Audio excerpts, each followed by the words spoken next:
I think they're going towards a wide receiver in this draft. Well, they don't have any choice now. Yeah. I mean, it's all laid out. Well, now, what do you think about, Green Bay? At this point, Green Bay, with them losing Adams, where do you think they rank right now?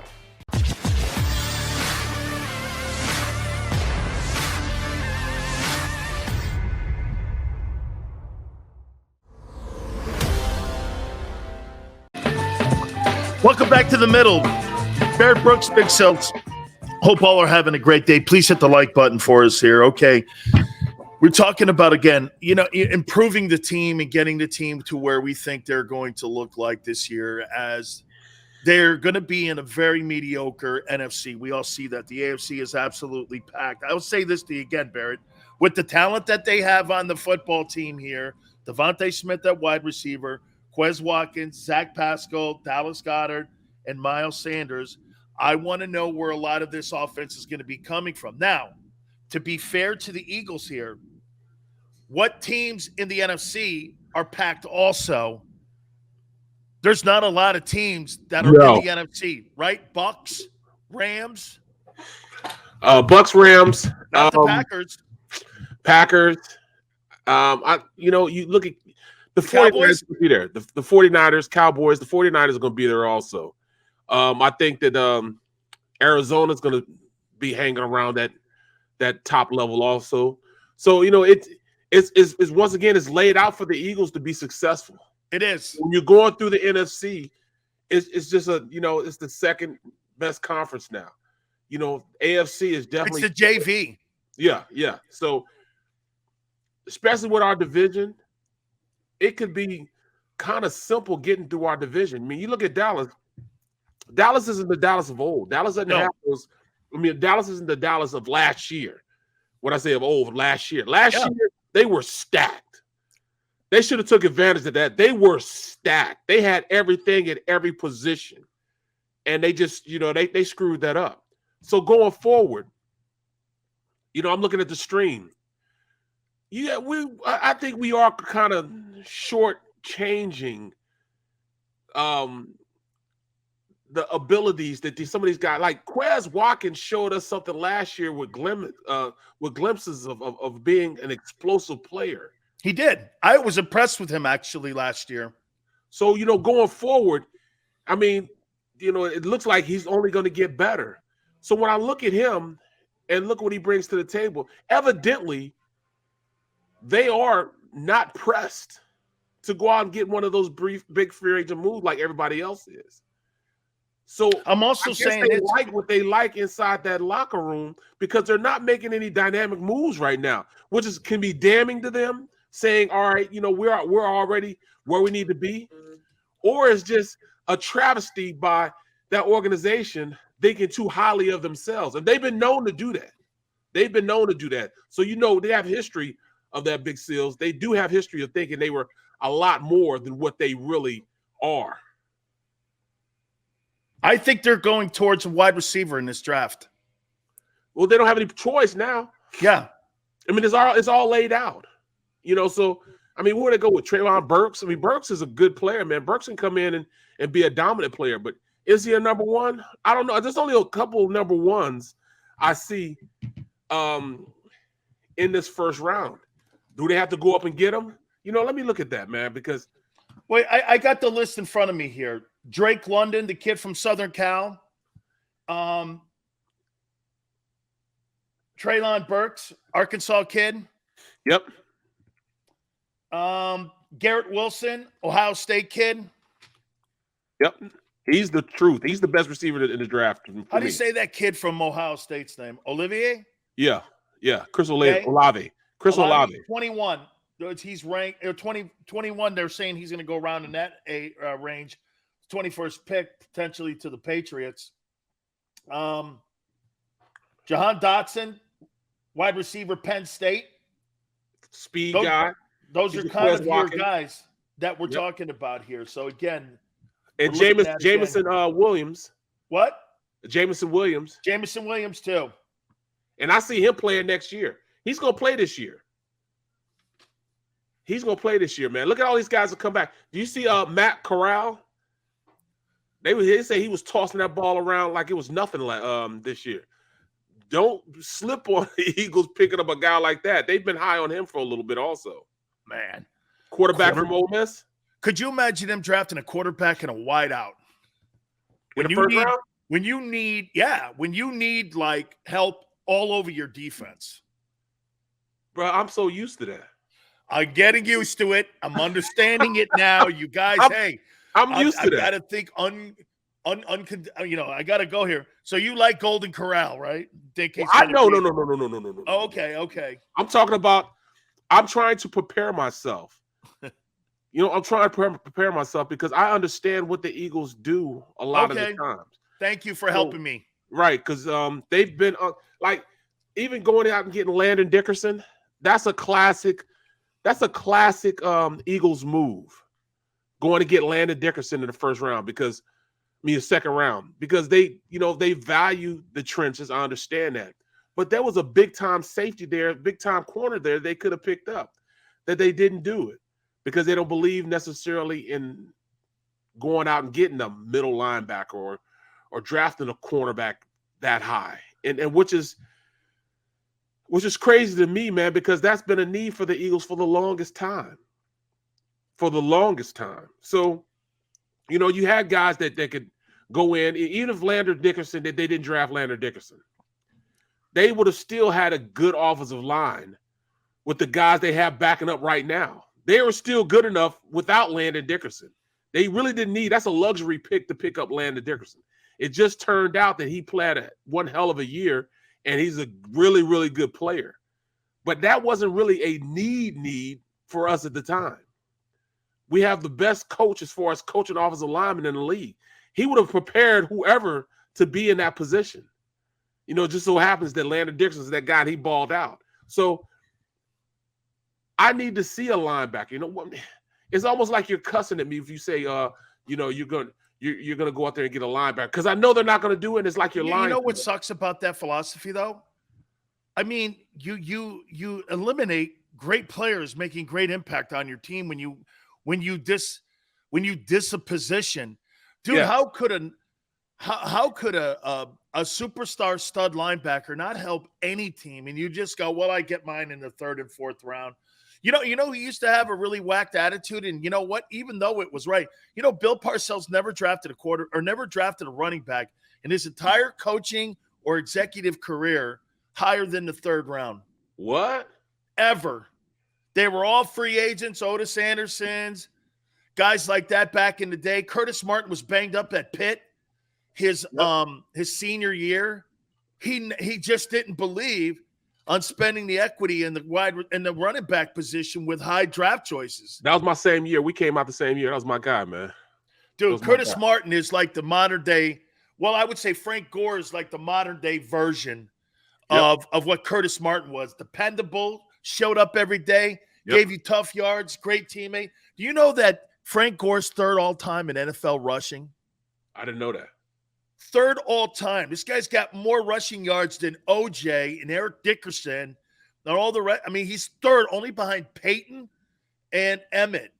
Well, look, he just retired yesterday. Oh, no, he played 62 years. Dude, get this, though, Barrett. Frank Gore had a horrible Miami career. He was always hurt. You saw the great talent. Yep. He was in the same backfield with Clinton Portis and Edgerrin James.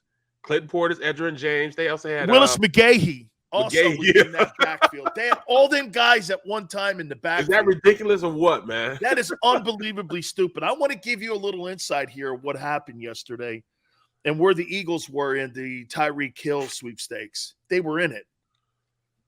Oh, they were in it. I'll show you here.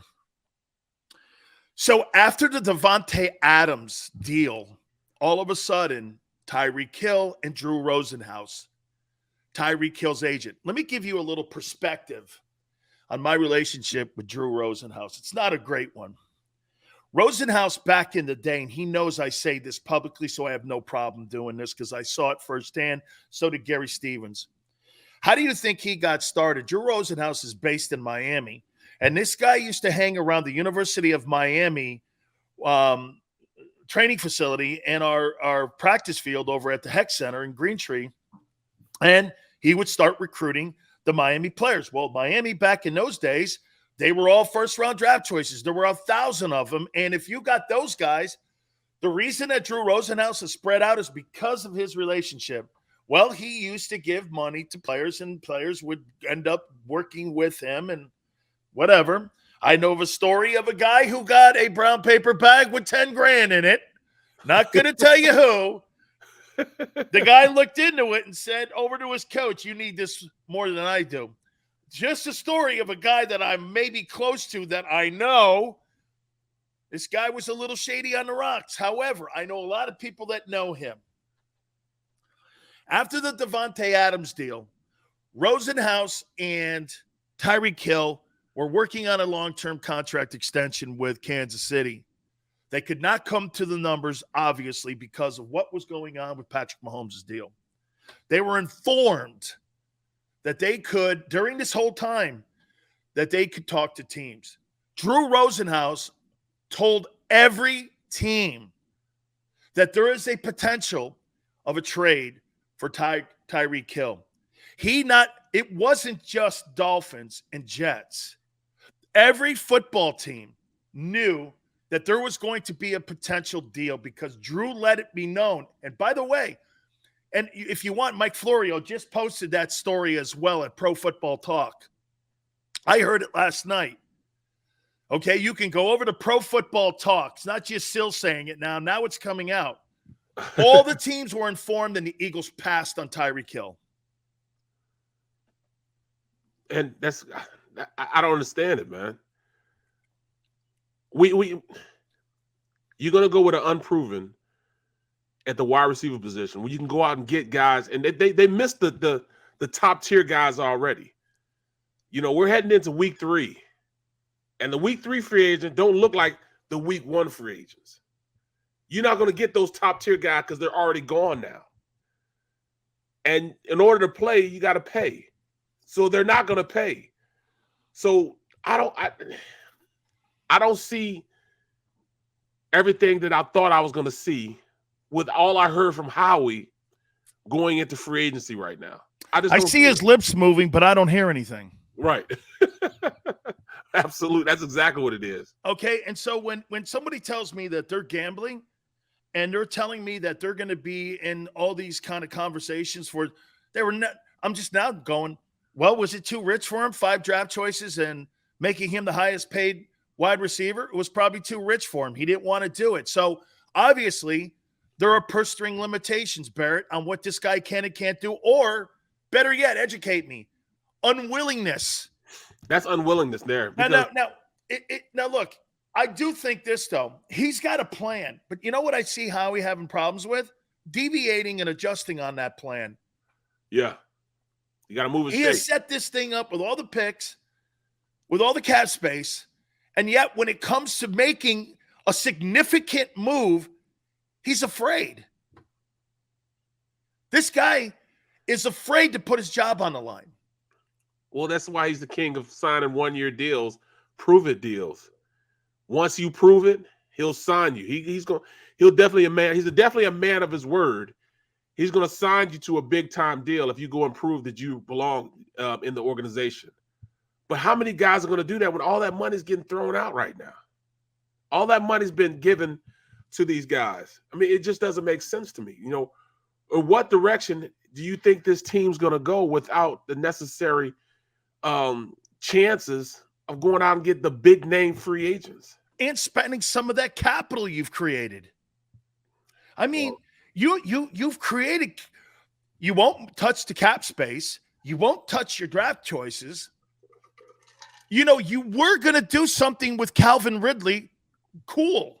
That would have been, hey, even though I went like this when I look at Calvin Ridley, you know, the wide receiver guys are pretty much snowflakes anyway. You know, they're kind of weirdo guys anyway in today's game. So I'm like this, Barrett. Okay, I mean, you know, I'm all right. You know, wide receivers are kind of weird. They're like kickers a little bit. So I'm all right with all that. You know what I mean? As long as you produce 1,300 yards, I'm okay. He's a Bama guy. Go along with jail. All that. Okay, great. But I'm looking around the room and I'm going, and I see this starting lineup here, and I'm going, listen, I don't want to come off as a hater. I want to know where everyone's seeing this incredible improvement. Now, is it because the rest of the teams in the NFC have gotten weaker? Dallas is weaker. Packers are weaker. The Buccaneers, I think, are going to be okay because of Tom Brady. There's some things that they lost in their O-line, but I think they're going to be right there again. The Saints are weaker. Even though they bring in Jameis back, they're probably going to be a lot better than you think. Trust me. You watch that team win some ball games with Jameis Winston down there. They're going to win some games. They did lose their safety, though. So what? Their left tackle. They lost their safety and their left tackle. But other than that, that team's pretty much intact. But know this, Barrett, the teams in the NFC are all not intact. Right, exactly. So, I mean, that's what's going to keep the balance on it. Now, look, do I think a team from the NFC wins a Super Bowl? Rams or Bucks could probably compete with one of those upper-tier teams in the AFC. And plus, the AFC teams are going to be beating each other up. Well, now, what do you think about, Green Bay? At this point, Green Bay, with them losing Adams, where do you think they rank right now? Is that so much? And they're going to lose their running back also. You think Aaron Jones is leaving? Oh yeah, he's got. I mean, that's money they don't want to pay. You lose Aaron Jones and Devontae Smith. It'd be the same equivalent when Ben lost Le'Veon Bell and Antonio Brown. Yeah. Okay. When those two guys left Ben, Pittsburgh became mediocre. I mean, honestly, right? You can't lose a guy with 1,500 yards in rushing and 750 in receiving and Le'Veon Bell, and then turn around and lose a guy that's a 100-catch guy every year and 1,300 yards in receiving and think that's not going to be an impact on your team. I mean, that's 4,000 total yards that you lost from Ben Roethlisberger's Pittsburgh offense. So that was a catastrophic disaster in Pittsburgh, and why Pittsburgh's where it is today. Let me see where the Packers restructured Aaron Jones' contract, $3 million in cap space ahead of Devontae Adams' decision. All right, so they restructured this deal, so he'll be back. Okay. Losing Devontae Adams, I don't know how catastrophic, because Rodgers is so gifted. And in that division, I'll tell you what, the Vikings, in my opinion, will be better this year. I think the Vikings, dude, I love that Dalvin Cook kid. Oh, yeah. He's back now. Dalvin Cook is that work, man. And, look at the receiver, man. I mean. Jefferson? Jefferson is still that guy. The Philly Nightmare is what I call him. I call him the Philly Nightmare, Jefferson. Because can you imagine Jefferson and Devontae Smith? No, I don't want to. I mean, instead, it's Devontae Smith and Quez Watkins and Zach Pascal. Right? Come on, man. Come on. No, I don't even want to talk about that because I can remember when I was. Am I sounding like I'm hating when I'm just reading the facts? Bro, I can remember that draft date. I'm sitting there. We're doing a draft show, and I'm sitting in front of my computer, and I'm talking to Ray. I'm talking to Seth and Barkan as a duo. I said, all right, I told, hey, guys, it's an automatic pick. They don't even have to think about it. You look at the sheet, Justin Jefferson sitting right there. Right there. It's without a doubt they're picking up Jefferson. I was like, who? I cannot believe they just did this. They didn't pick up Jefferson. Jalen Reagor. I said Jalen Reagor was he was a late second, early third pick for me. What college did he go to? TCU. I said he was the other guy in the Big 12 that nobody really talked about. He was more I can name you 5 wide receivers that have come out of LSU and have been stars. Right. Stars. My chances of failure with a wideout from LSU is slim. Right. Dude, I would have said, okay, when you're Alabama or LSU, pick your poison. Right. When you get guys out of those two programs right now. Or Georgia, anywhere in the SEC. A&M now, you're starting to see him with Mike Evans. Yep. I guess McMullen says DK Metcalf, trade value. He says he's a top 18 to 20 guy. My problem with DK, but here, see, DK Metcalf could be good in this offense because, to Barrett's point here, This guy blocks in the run game. Yep. I don't want size. Like, Tyreek Hill could not have fit this system because if you're trying to build you're talking about cake and eat it, right, Barrett? Look, what we're saying here is, well, if you're going to build a style of play around Jalen Hurts and you want that running stat to matter, you know that running stat that you said, that 900 yards, it matters? Well, it has to matter then when you're constructing the offense and you've got wide receivers that are blocking down the field in the run game. That matters. You're right, Barrett. I want my cake and eat it. I want guys who can make plays and blow people up like that kid A.J. Brown or whatever his name is in Tennessee. I want that kid, man. You're muted. DK Metcalf is 6'3", 230 pounds. 6'3", 230 pounds. Come on, man. You look at a guy that I think is flying below the radar, and I think the Eagles are in the process because they worked with this team before on several occasions and brought guys out. In fact, they just got Howard from there, the Miami Dolphins. I really think that Devontae Parker is going to be somebody they're going to try to go and pick from that tree, because right now they got an embarrassment of riches. They just signed Cedric Wilson, just signed Tyreek Hill. They already have Jalen Waddle.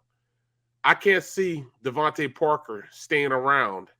And plus, he's going to be up for a contract in a little bit. I think he's tradable. He's a tradable commodity right now. I think the Eagles are going to try to bring him in. You do. Yeah. That's what I tell you. I'm losing confidence in you over that mic. I'm not losing confidence in your football takes, but I'm losing I'm losing a lot of confidence in you, dude. I think he could be a number one in the Eagles offense. He's shown some ability to really make something happen. He's 6'3", 210 pounds. I remember when he came out from Louisville. So he's hurt the Eagles every time we played them also. He's hurt them every time we played them. Had huge games. One game he had 180 yards by himself. So he's killed them. I see Devontae as a guy that they're trying to trade for. And it won't be like you got with Tyreek Hill. Tyreek Hill, a 1, a 2, and a 3. And then next year, what was the deal they got for him? Tyreek Hill? For Tyreek? Yeah. 1, 2, 3, 4, and a 5 and a 6. I think there's 5 picks. Yes. And the contract. 1, 2, 3. Just right there. 1, 2, and 3. Miami is going all in for a tour. Here it is. 1, 2, 4, 5. 1, 2, 4, 4, 6. 1, 2, a 4, a 4, and a 6. Come on, man.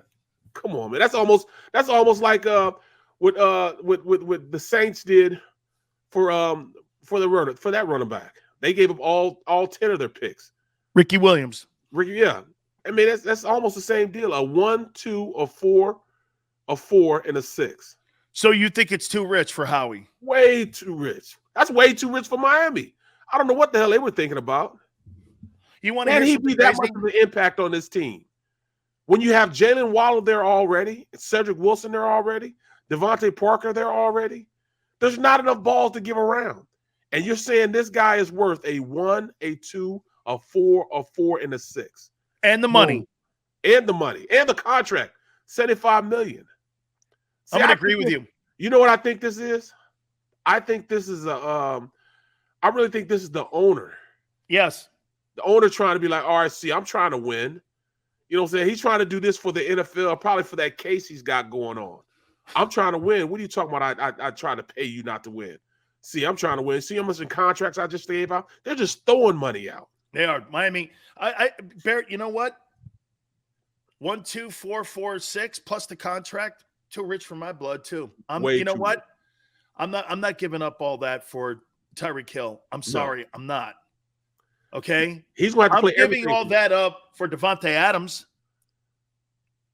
Yeah. I'm giving all of that up for Cooper Kupp. I'm giving all of that up for production. Tyreek Hill, to me, okay, I need to have a DK Metcalf on the other side. Yes. If I'm and right now Miami has, and you know what they're doing? They just put Tua on the hot seat. son, Yes. he's the 5th pick. If you can blow out Baker Mayfield, who's the number 1 overall selection, you can blow Tua out of the water too. Tagovailoa has not shown me anything yet. He's winning games. Is he going to get better? Here's also an issue with him. Dude, that guy's got to stay out of the tub too, man.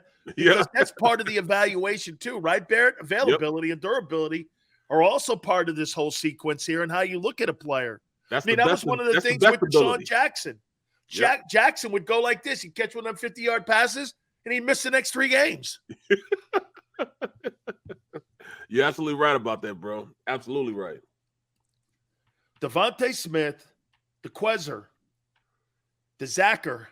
I tell you what, we got some really fancy names, Quez and Zach. I mean, it's like Dallas. Well, it's like a cowboy movie. Milo? Oh no, Miles. That's right. I thought it was Milo. My bad. I wrote Milo down for whatever reason. So here's what we have: Milo, Dallas, Zach, Quez, Devontae.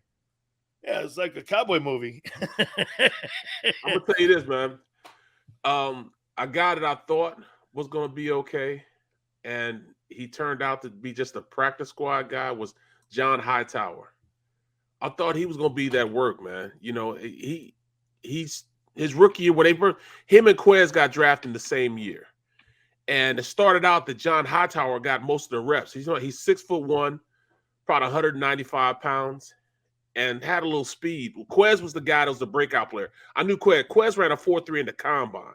So I knew he was just, he was going to be a guy that's going to be super fast. Can't coach speed, man. No, you can't coach that.